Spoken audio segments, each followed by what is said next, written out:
Ken Corla. Well, Minister, I know you're an avid reader and follower of international affairs.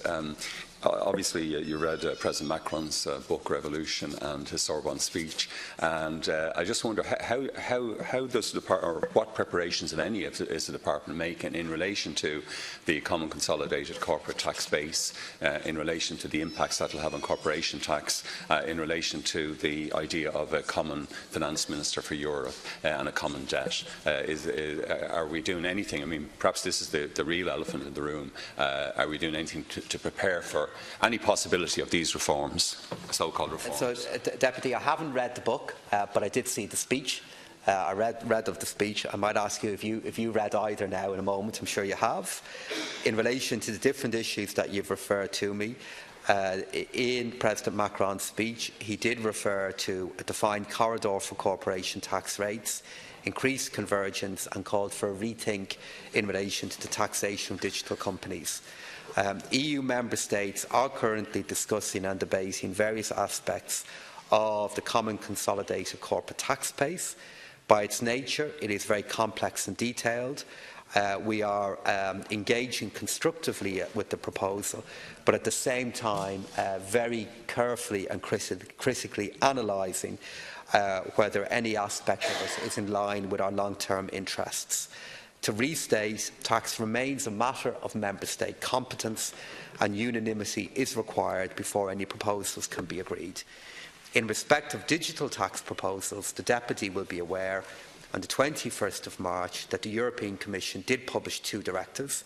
One was temporary, one was comprehensive. There was an interesting discussion between ministers at the informal ECOFIN in Sofia, and it is clear that many countries have differing views on the merit of these proposals. There is common ground among all Member States that a sustainable, globally agreed solution is preferable to the EU acting alone. Member States remain divided on the merit or need for interim measures. The Commission's current proposal, if adopted, would result in a significant shift in how corporate tax is administered and would have many unanticipated and negative consequences for EU member states and companies. Therefore, it is crucial that they are properly considered and analysed, as they are hugely complex, and to restate, a unanimity is required before any proposals can be agreed.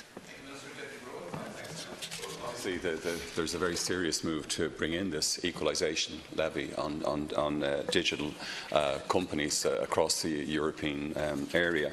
And are you saying that this is something that you will steadfastly resist, and that you'd expect the Taoiseach and Irish governments to continue resisting, or is it something that you see inevitable down the tracks that digital products will be taxed, in the country where the sales take place?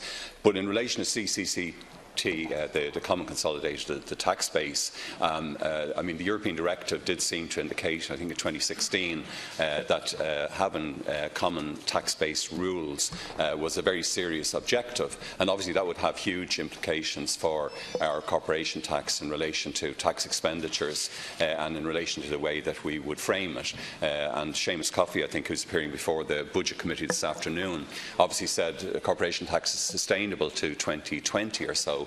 But after that, we're not so sure, and we've had volatility in the past. So, would you regard these proposals, though, emanating from the new French President, from President Macron, as a kind of a red flag that we need to keep a very close watch on?